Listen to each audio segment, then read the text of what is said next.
Welcome to Songs to Chew. I'm Peter Alsop, and this week I've chosen a song I wrote about time. It's New Year's Eve today. Tomorrow's 2022. So, Happy New Year! Okay. The changing of the calendar year, along with the annual holiday vacations from work and school, give us time and a chance to reflect on how we spent our time last year. We get to think about how we want to spend our time next year. Many folks make New Year's resolutions with the idea that this year we will truly commit to take the time we need to sharpen our focus and accomplish some of the goals we thought we might be able to reach last year.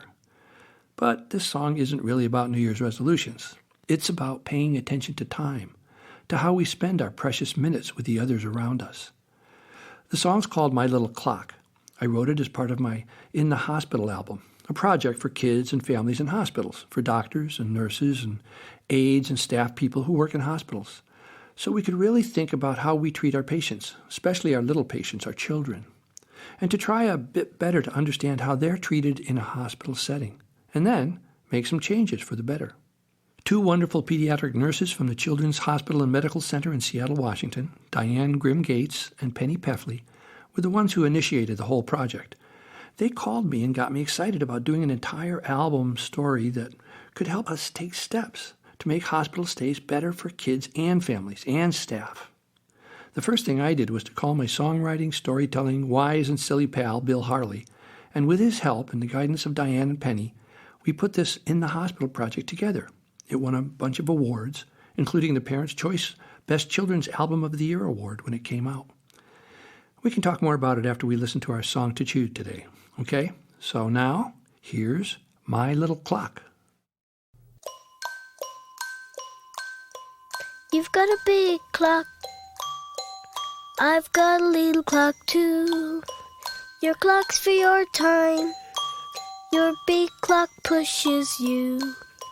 When you're in a hurry, my little clock's pushed aside. You make me use your clock, you don't care about my clock size. When your clock is ticking and everything changes, you haven't got time to explain.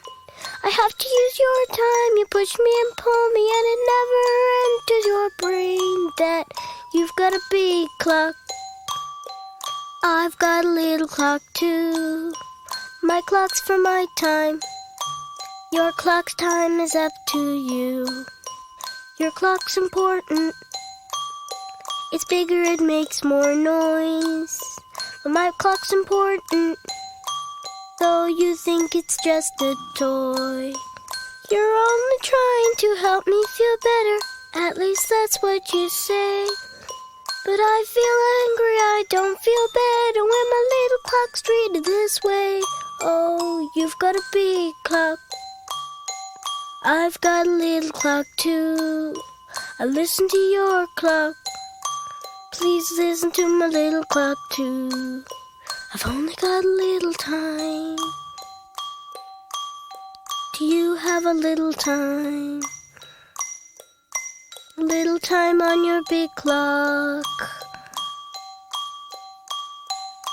That's all I want from you.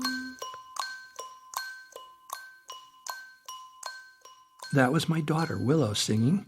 I played the orchestra bells and made clock sounds with my tongue. When you're a child and you're stuck in the hospital, time drags by really slowly.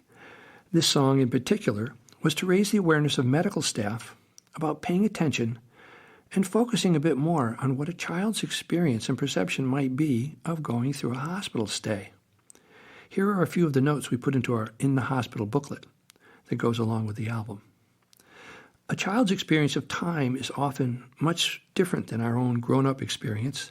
Actually, when any of us are thrown into a totally new and strange environment like a hospital, it can be truly disorienting.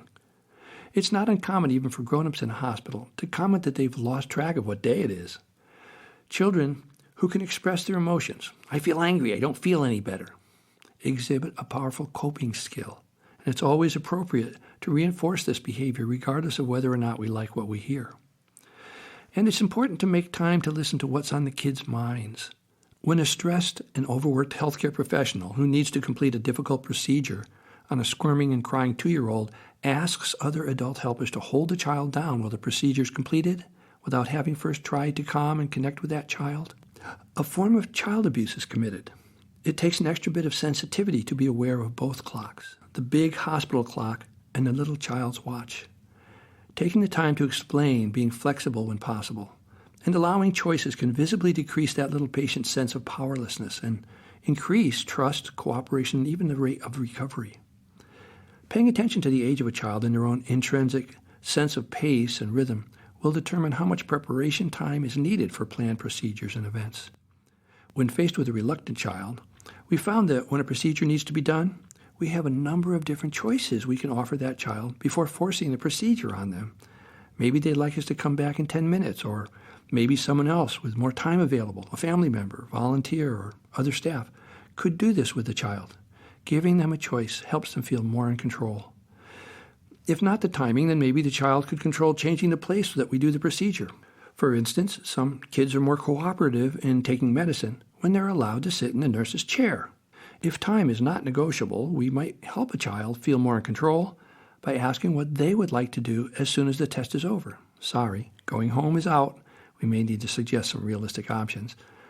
An overstimulated child may benefit from a block of uninterrupted time in a quiet, dimly lit room, perhaps with some soft music. One-on-one time with a nurse or parent to just be with the child and hold them or do whatever the child wants to do may be soothing and help restore the child's own sense of self. Parents and nurses can discuss scheduling this special time so medical care can be planned around it. Paying attention to the times of the child's familiar events, such as meal times, favorite TV programs, or even the day of the week, can help keep the child oriented. A simple thing like opening a shade to see the sun or darkness outside can also make a big difference. Time in the hospital is important to all of us, and things may happen too fast for a child to think about. That's when gentle therapeutic touch, massage, and back rubs are nice ways to connect with the child and help them feel centered, loved, and nurtured.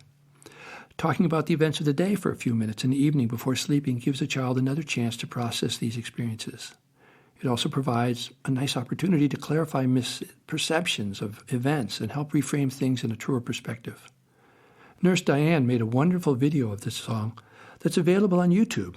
If you'd like to see it, simply type Peter Alsop, My Little Clock, into your browser, and it'll come up.